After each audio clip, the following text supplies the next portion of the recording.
via speakers on this particular part of the bill. And just to address some of the concerns around 12 and 13-year-olds, I just want to yet again reiterate where this is coming from. So we are talking about those most determined, most repeat offenders of 12 and 13-year-olds who are getting more aggressive and creating havoc, quite frankly, wherever they go. I sort of think that these are the young people that are not sort of our hope for the future, but actually our fears, really. Last month alone, a 12-year-old actually in Palmerston North stabbed a stranger 3 times. And the man needed 3 hours of surgery and was pretty close to it. So we're not talking about things. The best thing I can do is give you the Police Association submission, which said that changing the jurisdiction was not a matter of getting tough, but more about gaining access to the specialist expertise that the youth court offered.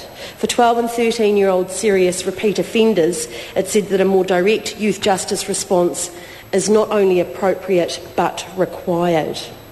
So the youth court requires accountability and provides a restorative approach for both victim and offender, and when necessary is able to protect the public interest through the limitations of those 12 and 13-year-olds' freedom. And I think, unfortunately, for some of these young people, that is necessary. Let me give just some assurances to the opposition, and that's where within our youth justice facilities these young people will be separated out from. They will be kept in different wings. We'll be putting them sometimes with girls so that they are actually so we haven't got sort of 12-year-olds in with 16-year-olds, which was a huge concern for me when looking at these facilities and making sure. So I just want to give some assurances certainly to the House that has been looked at. Can I also assure the House that the inquiry that the Select Committee is doing on child offenders is something that I personally am very keen to see the results of. We'll be taking it very seriously and want to see what comes out of that, to see what things...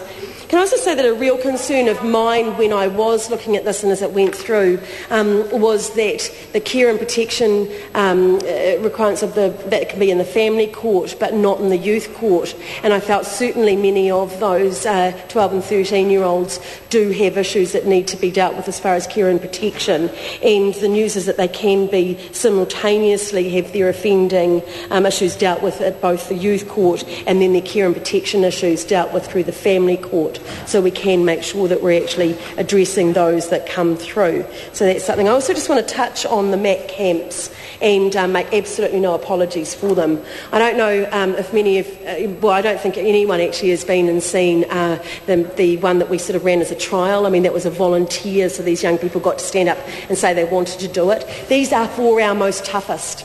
You know, we have some that have gone through our youth justice facility 11 times. It says to you we're not getting it right.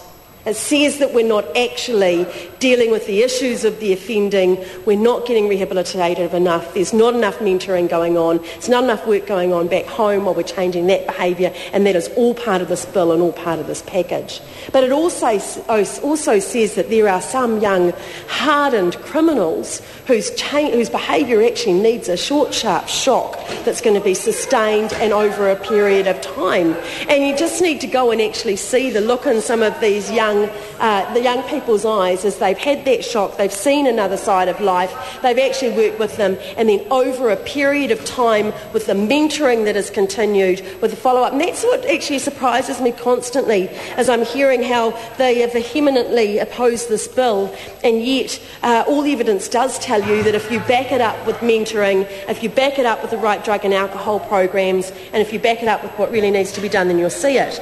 There's recently some research that came from England. Well, no, that side of the House asked for it, so I want to just give you some of the research that came out that actually said under parenting programs, and I'm pretty sure there was some of the mentoring stuff that was there as well, those that were compulsory on those courses and those that were voluntary, the actual outcomes from them were exactly the same. So the outcomes from them were the same. 90% of those that went on the compulsory parenting courses said they would recommend them to other people. So they actually turned around and said, actually, these made a sustained difference in how we acted and what we did, and we would recommend them to other people to go and do. Can I also touch on the drug and alcohol, because member Jacinda Ardern asked about the drug and alcohol rehabilitation and how that's going. Mr. Chairman?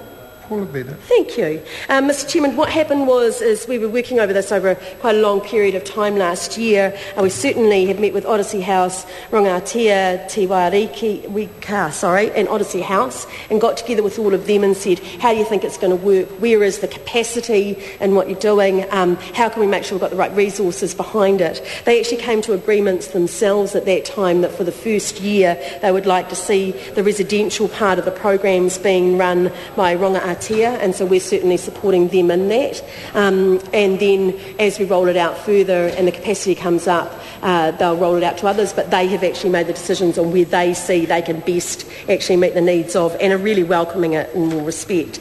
We ran parenting focus groups, so with those organisations that are used to working with these people and have actually done a lot of it. So we had people from University of Auckland, Genesis Trust, Otara Boards Forum and many other places. That group met 3 times to talk about what these compulsory parenting orders might look like, how they might get together, what happens when you do make them compulsory, because I think that's a very fair question, and how does it actually change. But as I say, certainly a lot of the research that we've seen says that it does have the capacity to make sustained change.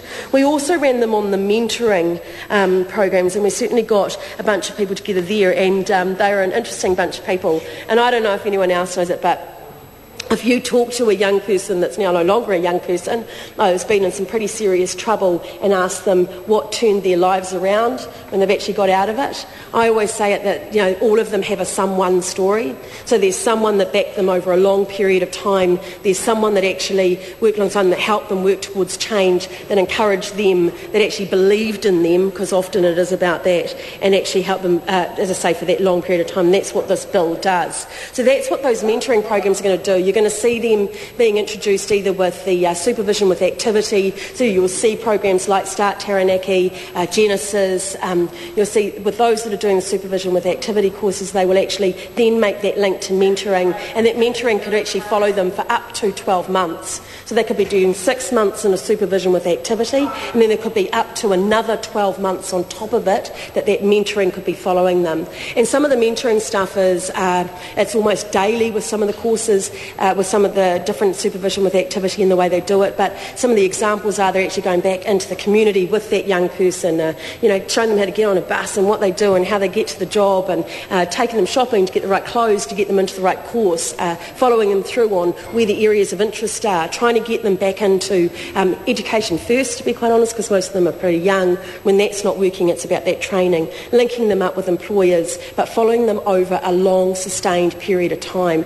And I know that we keep saying it and it can seem like it isn't believable, but actually a MAT camp on its own isn't going to work. A supervision with activity on its own isn't going to work. Sticking a kid into a YJ facility, and even with the therapeutic stuff that goes around them there, and we'll even follow them into the MAT camp. I can assure the members that there is within those MAT camps and that military style, there is also a therapeutic component. A social worker is with them at all times 24/7, and so it's not just, it is also about behavioural change and everything else, but none of that is going to work unless it is more sustained over a long period of time and going back into the community and going back into the home. And that is what this package, that is what the suite of options and activities gives to judges, and will follow those young people, and that's the difference that it will make.